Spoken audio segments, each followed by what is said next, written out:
ಶಿರಾನಗರದ ಪ್ರವಾಸಿ ಮಂದಿರದಲ್ಲಿ ತಾಲೂಕು ವೈದ್ಯರ ಸಂಘದ ವತಿಯಿಂದ ಏರ್ಪಡಿಸಲಾಗಿದ್ದ ಪತ್ರಿಕಾಗೋಷ್ಠಿಯಲ್ಲಿ ವೈದ್ಯರ ಸಂಘದ ಅಧ್ಯಕ್ಷೆ ಡಾಕ್ಟರ್ ಮಾಲಿನಿ ಮಾತನಾಡಿ, ಶಿರಾದಲ್ಲಿ 2025 ಮೇ 24ರಂದು ಅಕ್ಕರೆ ಮಕ್ಕಳ ಚಿಕಿತ್ಸಾಲಯದ ಮಕ್ಕಳ ತಜ್ಞ ಡಾಕ್ಟರ್ ನವೀನ್ ಎಸ್ಆರ್ ನವಜಾತ ಶಿಶುವಿಗೆ ಚಿಕಿತ್ಸೆ ನೀಡಿ ತುರ್ತು ಪರಿಸ್ಥಿತಿಯಲ್ಲಿ ಹೆಚ್ಚಿನ ಚಿಕಿತ್ಸೆಗಾಗಿ ಸರ್ಕಾರಿ ತಾಯಿ ಮತ್ತು ಮಕ್ಕಳ ಆಸ್ಪತ್ರೆಗೆ ಕರೆದುಕೊಂಡು ಹೋಗಿ ಚಿಕಿತ್ಸೆ ನೀಡಿದರೂ ಫಲಕಾರಿಯಾಗದೆ ಮಗು ಮೃತಪಟ್ಟಿದೆ.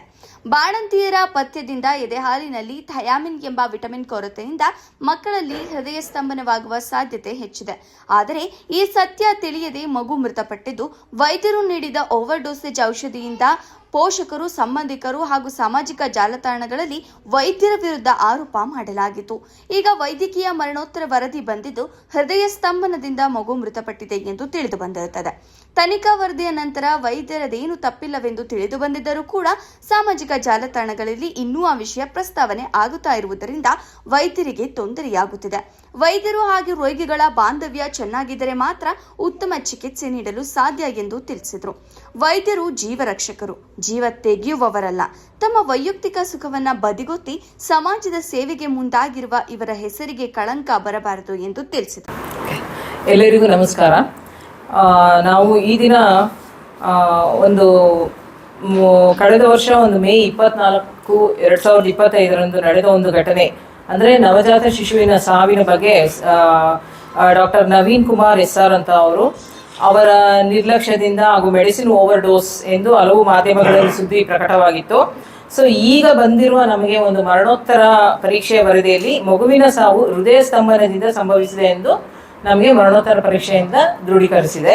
ಸೊ ಶಿರಾನಗರದಲ್ಲಿ 2025 ಮೇ 24ರಂದು ಅಕ್ಕರೆ ಮಕ್ಕಳ ಚಿಕಿತ್ಸಾಲಯದಲ್ಲಿ ಡಾಕ್ಟರ್ ನವೀನ್ ಕುಮಾರ್ ಎಸ್ಆರ್ ಅವರು ನವಜಾತ ಶಿಶುವಿನ ಚಿಕಿತ್ಸೆ ನಡೆಸಿ ಹೆಚ್ಚಿನ ಚಿಕಿತ್ಸೆಗಾಗಿ ಸಾರ್ವಜನಿಕ ಆಸ್ಪತ್ರೆಗೆ ಕರೆದೊಯ್ಯಲಾಗಿತ್ತು. ಆಗ ಮಗುವಿನ ಹೃದಯ ಸ್ತಂಭನವಾಗಿದೆ ಎಂದು ಅರಿತು ಸಾಕಷ್ಟು ಪ್ರಯತ್ನಗಳ ನಡುವೆ 2 ತಿಂಗಳ ಮಗು ಮೃತಪಟ್ಟಿತ್ತು.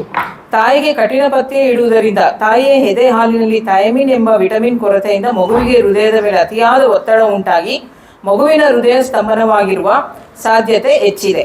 ಸೊ ಆದರೆ ಸತ್ಯ ತಿಳಿಯದೆ ವೈದ್ಯರ ನಿರ್ಲಕ್ಷ್ಯದಿಂದ ಮತ್ತು ಮೆಡಿಸಿನ್ ಓವರ್ ಡೋಸ್ ಎಂದು ಕೊಟ್ಟಿರುತ್ತಾರೆ ಎಂದು ಆರೋಪ ಮಾಡಿ ಅವರ ವೃತ್ತಿ ಬದುಕಿನಲ್ಲಿ ಹತಾಶೆ ಉಂಟಾಗುವಂತೆ ಮಾಡಲಾಗಿತ್ತು. ಆದರೂ ನಾವು ವೈದ್ಯರು ರೋಗಿಗಳ ಸೇವೆಯಲ್ಲಿ ದೇವರನ್ನು ನೋಡುತ್ತೇವೆ. ಸಾವಿಗೆ ಖಚಿತ ಕಾರಣ ತಿಳಿದು ಬರುವಲ್ಲಿ ತಡವಾಗಿದ್ದು, ಈಗ ಮರಣೋತ್ತರ ವರದಿಯಲ್ಲಿ ಬಲಭಾಗದ ಹೃದಯ ಸ್ತಂಭನವಾಗಿತ್ತು ಎಂಬ ಸತ್ಯ ತಿಳಿದು ಬಂದಿದೆ. ಸೊ ಈ ಪ್ರಕರಣದಲ್ಲಿ ವೈದ್ಯರು ಮಗುವಿಗೆ ಪ್ರಾಮಾಣಿಕವಾಗಿ ಚಿಕಿತ್ಸೆ ನೀಡಿರುತ್ತಾರೆ, ಯಾವುದೇ ನಿರ್ಲಕ್ಷ್ಯ ತೋರಿರುವುದಿಲ್ಲ ಎಂದು ನಾವು ತಿಳಿಸ ಬಯಸುತ್ತೇವೆ. ಎಲ್ಲ ಬಾಣಂತಿ ತಾಯಿಯರು ಹಾಗೂ ಅವರ ಪೋಷಕರು ತಾಯಿಗೆ ಕಠಿಣ ಪಥ್ಯ ಇಡಬಾರದೆಂದು ನಾವು ಈ ಮೂಲಕ ವಿನಂತಿಸುತ್ತೇವೆ. ಏನು ಅಂತ ಅಂದರೆ, ಯೂಶಲಿ ನಮ್ಮ ಸೈಡಲ್ಲಿ ಸುಮಾರು ಇದು ಬಾಣಂತಿಯರಿಗೂ ಮತ್ತು ಪ್ರೆಗ್ನೆನ್ಸಿ ಇದ್ದಾಗ ಏನು ಮಾಡ್ತಾರೆ ಅಂದರೆ ಪಥ್ಯ ಇಡಿಸ್ಬಿಡ್ತಾರೆ. ಪಥ್ಯ ಅದು ತಿನ್ನಬಾರ್ದು, ಇದು ತಿನ್ನಬಾರ್ದು ಅಂತೇಳಿ. ಡೆಲಿವರಿ ಆದಮೇಲಂತೂ ತುಂಬ ಕಠಿಣವಾದಂಥ ಒಂದು ಇದನ್ನು ಪಥ್ಯ ಇಟ್ಬಿಟ್ಟು ಸೊ ಅವ್ರಿಗೆ ಬರೀ ಅನ್ನ ಸಾರು, ಬೇಳೆ ಸಾರು ಕಟ್ಟು ಬರೀ ಇಷ್ಟರಲ್ಲೇ ಅವ್ರನ್ನ ಮೇಂಟೈನ್ ಮಾಡ್ತಾ ಇರ್ತಾರೆ. ಸೊ ಅವಾಗ ಏನಾಗುತ್ತೆ, ನಮಗೆ ಥಯಾಮಿನ್ ಅನ್ನೋ ಒಂದು ಡಿಫಿಷಿಯನ್ಸಿ ಅನ್ನನ ಬಸಿದು ಬಿಡ್ತಾರೆ. ಮೇಯ್ನಾಗಿ ಬಸ್ದು ಅನ್ನ ಕೊಡೋದು ಆ ಥರ ಎಲ್ಲ ಮಾಡ್ತಾರೆ ನಮ್ಮಲ್ಲಿ. ಸೊ ಅವಾಗ ಏನಾಗುತ್ತೆ, ಥಯಾಮಿನ್ ಡಿಫಿಷಿಯನ್ಸಿ ಅನ್ನೋದು ಒಂದು ಯೂಶಲಿ ಅದು ಇದು ಈ ಥರ ಮಾಡೋದ್ರಿಂದ ಥಯಾಮಿನ್ ಡಿಫಿಷಿಯನ್ಸಿ ಅನ್ನೋದು ಸ್ಟಾರ್ಟ್. ಇದು ಥಯಾಮಿನ್ ಅನ್ನೋದು ವಿಟಮಿನ್ಸ್, ಅದು ವಿಟಮಿನ್ B1 ಅನ್ನೋ ಒಂದು ವಿಟಮಿನ್ ಇದು. ಸೊ ಇದು ಆ ಥರ ಡಿಫಿಷಿಯನ್ಸಿ ಇದ್ದಾಗ ಏನಾಗುತ್ತೆ ಅಂತ ಅಂದರೆ, ಇದು 2 ಥರ ಇದು ಬೆರಿಬರಿ ಅನ್ನೋ ಒಂದು ಡಿಸೀಸ್ನ ಕಾಸ್ ಮಾಡುತ್ತೆ. ಇದು ವೆಟ್ ಬೆರಿಬರಿ ಮತ್ತು ಇನ್ನೊಂದು ಡ್ರೈ ಬೆರಿಬರಿ ಅಂತ ಕರಿತೀವಿ ನಾವು. ಸೊ ವೆಟ್ ಬೆರಿಬರಿ ಅಂತಂದರೆ ಕಾರ್ಡಿಯಾಕ್ ಇದ ಮೇಲೆ, ಹಾರ್ಟ್ ಮೇಲೆ ಪ್ರಭಾವ ಬೀರುತ್ತೆ. ಸೊ ಇದು ಡ್ರೈ ಬೆರಿಬರಿ ಅನ್ನೋದು ನರ್ವಸ್ ಸಿಸ್ಟಮ್ ಮೇಲೆ ಅದು ಪ್ರಭಾವ ಬೀರುತ್ತೆ. ಸೊ ಇವಾಗ ಏನಾಗುತ್ತೆ, ಈ ಥರ ಒಂದು ಡಿಫಿಷಿಯನ್ಸಿಂದ ಏನಾಗುತ್ತೆ, ಕಾರ್ಡಿಯಾಕ್ ಇದೆಲ್ಲ ಮಸಲ್ಸ್ ಎಲ್ಲ ಅದ್ರ ಮೇಲೆ ಒತ್ತಡ ಜಾಸ್ತಿ ಆಗಿರಿ. ಸೊ ಮಕ್ಕಳು ಅವರು ಯೂಶಲಿ ರೆಸ್ಪಿರೇಟರಿ ಇನ್ಫೆಕ್ಷನ್ಸು ಮತ್ತು ಎಕ್ಸೆಸಿವ್ ಕ್ರೈ, ಸುಮ್ಮನೆ ಆಡ್ತಾ ಇರ್ತವೆ, ಮಗು ಆಡ್ತಾ ಇರ್ತವೆ. ಆಮೇಲೆ ಅವು ಹತ್ತು ಸುಸ್ತಾಗುತ್ತೆ, ಫೀಡಿಂಗ್ ಮಾಡಲ್ಲ, ಈ ಥರ ಎಲ್ಲ ಒಂದು ಸಿಂಪ್ಟಮ್ಸ್ ಈ ಥರ ಇರುತ್ತೆ. ಸೊ ನಮ್ಮಲ್ಲಿ ಈ ಥರ ಕೇಸಸ್ಸು ಜಾಸ್ತಿನೇ ಇದೆ ಸುಮಾರು. ಅದನ್ನು ನಾವು ಹೆಂಗೆ ಕಂಡುಹಿಡಿಬೋದು ಅಂತಂದರೆ, ಒಂದೇ ಕ್ಲಿನಿಕಲ್ ಬೇಸಿಸ್ ಮೇಲೆ ಕಂಡುಹಿಡಿಬೋದು, ಇಲ್ಲಾಂದರೆ ಎಕೋ ಮಾಡಿಸ್ಬೇಕು. 2D ಎಕೋ ಮಾಡಿಸಿದಾಗ ನಮಗೆ ಅದನ್ನು ನಾವು ಗೊತ್ತಾಗುತ್ತೆ. ನಮಗೆ 2D ಎಕೋ ಮಾಡಿ ಸಡನ್ ಡೆತ್ಸ್ ಆಗೋ ಚಾನ್ಸಸ್ಸು, ಹಾರ್ಟ್ ಫೇಲಿಯರ್ ಆಗಿಬಿಡುತ್ತೆ ಸಡನ್ ಆಗಿ ಮಗುಗೆ. ಸೊ ಹಾರ್ಟ್ ಫೇಲಿಯರ್ ಆಗಿ ಮಗು ಡೆತ್ ಆಗಿರೋ ಚಾನ್ಸಸ್ಸು ಆ ಥರ ಸುಮಾರು ಕೇಸಸ್ ಇದೆ. 1000ಕ್ಕೆ 2 ರಿಂದ 3 ಮಕ್ಕಳು ಇದೇ ಕಾಸಿಂದ ಡೆತ್ ಆಗಿರೋ ಇದು ಚಾನ್ಸಸ್ ಇದಾವೆ ಈ ತರ ಸೊ ಅದಕ್ಕೆ ನಾವೇನು ಹೇಳೋದು ಅಂತಂದರೆ ಆದಷ್ಟು ಬಾಣಂತಿಯರಲ್ಲಿ ಹೆಚ್ಚಿನದಾದಂಥ ಒಂದು ಈ ಪಥ್ಯ ಎಲ್ಲ ನೆಸೆಸಿಟಿನೇ ಇಲ್ಲ. ಯಾವುದೇ ಥರದ ಆಹಾರ ತಿಂದರೂ ಏನು ಅದರಲ್ಲಿ ಪ್ರೋಟೀನ್ಸ್, ವಿಟಮಿನ್ಸ್, ಕಾರ್ಬೋಹೈಡ್ರೇಟ್ಸ್ ಈ ಥರನೇ ಇರುತ್ತೆ. ಯಾವುದೂ ಅವ್ರಿಗೆ ಯಾವುದೇ ಥರದ್ದು ಏನು ತೊಂದರೆ ಮಾಡಲ್ಲ. ಸೊ ಅದಕ್ಕೆ ಎಲ್ಲನೂ ತಿನ್ನಬೇಕು. ಎಲ್ಲನೂ ಎಸ್ಪೆಷಲಿ ಈಗ ನಮ್ಮಲ್ಲಿ ಕೆಲವರೆಲ್ಲ ಏನು ಹೇಳ್ತಾರೆ, ಫಿಶ್ ತಿಂದರೆ ಸೆಳೆತ ಆಗುತ್ತೆ ಆ ಥರ ಎಲ್ಲ. ಆ್ಯಕ್ಚುಲಿ ಫಿಶ್ ಎಲ್ಲ ತಿನ್ನೋದ್ರಿಂದನೇ ನಮ್ಮದು ಅದರಲ್ಲಿ fish is very much rich in omega 3 fatty acid. Omega 3 fatty acid ತುಂಬಾನೇ ಬೇಕು ನಮಗೆ ಬ್ರೈನ್ ಡೆವಲಪ್ಮೆಂಟ್ಗೆ, ಆ ಥರ ಎಲ್ಲ ಬೇಕಾಗಿರುತ್ತೆ. ಸೊ ನಮ್ಮಲ್ಲೆಲ್ಲ ಆ ಥರ ಎಲ್ಲ ಹೇಳಿ ಆದಷ್ಟು ಬಾಣಂತಿಯವ್ರನ್ನ ಪತ್ತೆ ಇಡಿಸ್ಬಿಟ್ಟು ಈ ಥರ ಎಲ್ಲ ಒಂದು ಕಾಸಸ್ ಈ ಥರ ಆಗುತ್ತೆ. ಸೊ ಅದನ್ನೇ ನಾವು ಹೇಳಕ್ಕೆ ಇಷ್ಟಪಡೋದು ಏನಂದರೆ ಎಲ್ಲನೂ ಆದಷ್ಟು ಅವರು ಎಲ್ಲನೂ ಚೆನ್ನಾಗಿ ಊಟ ಮಾಡಿಕೊಂಡು ಬ್ಯಾಲೆನ್ಸ್ ಡಯಟ್ ಎಲ್ಲನೂ ತಗೊಂಡು ಅವ್ರು ಆರಾಮಾಗಿದ್ದಷ್ಟು ಮಗು ಚೆನ್ನಾಗಿ ಇರುತ್ತೆ ಅನ್ನೋದು ಒಂದು ಇದನ್ನ ನಾವು ಇದನ್ನ ತಿಳ್ಸಕ್ ಇಷ್ಟ. ಅದು ಎಲ್ಲ ಸುಳ್ಳು, ಏನಿಲ್ಲ. ನಾವು ಆಕ್ಚುಲಿ ಏನಾದ್ರು ಬಿಸಿನೀರು ಕುಡಿಬೇಕು ಅಂತ ಹೇಳ್ತಾರೆ. ಬಿಸಿನೀರು ಕುಡಿಯೋದಂತ ಈಗ ಹಿಂದಿನ ಕಾಲದಲ್ಲಿ ಏನು ಫಿಲ್ಟರ್ ಇರಲಿಲ್ಲ. ನಮ್ಗೆ ಇವಾಗ ಒಳ್ಳೆ ಮಿನರಲ್ ವಾಟರ್ ಒಳ್ಳೆ ಇದೇ ಸಿಗ್ತವೆ. ಯೂಶಲಿ ನಾವೇನ್ ಮಾಡ್ತೀವಿ, ಊಟಕ್ಕಿಂತ ಹೆಚ್ಚಿಗೆ ನೀರೇ ಕುಡೀರಿ, ಯಾಕೆಂದ್ರೆ ನೀರಲ್ಲಿರೋ ಅಂಶ ಅವ್ರಿಗೆ ಸಿಗ್ಲಿ ಅಂತ.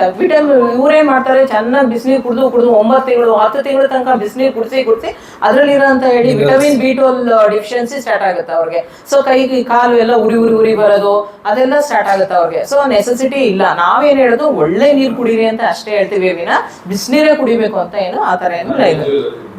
ಪ್ರತಿಯೊಂದು ತಿನ್ಬೇಕು, ಅದನ್ನೇ ವೆಜ್ಜು ನಾನ್ ವೆಜ್ಜು ಎಲ್ಲನೂ ತಿನ್ಬೇಕು ಆ ಥರ. ಅದನ್ನೇ ಹೇಳಿದ್ದು, ಯಾವುದು ಉಷ್ಣ ಆಗಲಿ, ಯಾವುದು ಶೀತ ಆಗಲಿ, ಯಾವುದು ಸೆಳೆತ ಆಗಲಿ ಆ ಥರದ್ದೆಲ್ಲ ಏನಿಲ್ಲ. ನಾವೇನೇ ತಿಂದ್ರು ಪ್ರೋಟೀನ್ಸ್, ವಿಟಮಿನ್ಸ್, ಮಿನರಲ್ಸ್, ಕಾರ್ಬೋಹೈಡ್ರೇಟ್ಸ್ ಈ ಥರನೇ ನಾವು ಊಟ ಮಾಡೋದು. ಸೊ ಆದಷ್ಟು ನಾವು ಅದನ್ನು ನೋಡಿಕೊಂಡು ಯಾವ ರೀತಿ ಥಯಾಮಿನ್ ಡಿಫಿಷಿಯನ್ಸಿ ಆಗಿ ಒಂದು ಮಗುಗೆ ರೈಟ್ ಹಾರ್ಟ್ ಫೇಲ್ಯೂರ್ ಆಗಿ ಆ ಮಗು ಸಾವನ್ನಪ್ಪಿದೆ ಅಂತ ಪೋಸ್ಟ್ ಮಾರ್ಟಮ್ ರಿಪೋರ್ಟಲ್ಲಿ ಬಂದಿದೆ. ಇದರಲ್ಲಿ ಏನಾಗುತ್ತಂದರೆ ಆ ಒಂದು ಕ್ಷಣದಲ್ಲಿ ಪೋಷಕರಿಗಾಗಲಿ ಅಥವಾ ಪಬ್ಲಿಕ್ಸ್ಗಾಗಲಿ ಒಂದು ಸಂಯಮ ಇರೋದಿಲ್ಲ, ಪೇಷನ್ಸ್ ಇರೋದಿಲ್ಲ. ಅವರು ಸತ್ಯಾಸತ್ಯತೆಯನ್ನು ಅರಿತುಕೊಳ್ಳದೆ ಏಕಾಏಕಿ ವೈದ್ಯರ ಮೇಲೆ ಆಗಲಿ ಅಥವಾ ವೈದ್ಯಕೀಯ ಸಿಬ್ಬಂದಿಯ ಮೇಲೆ ಆಗಲಿ ಹಲ್ಲೆ ಮಾಡುವಂಥ ಪ್ರಕರಣಗಳು ಬಹಳಷ್ಟು ತಾವೆಲ್ಲ ನೋಡ್ತಾ ಇದ್ದೀರಾ, ನಾವು ನೋಡ್ತಾ ಇದ್ದೀವಿ ಸುದ್ದಿ ಮಾಧ್ಯಮಗಳಲ್ಲಿ.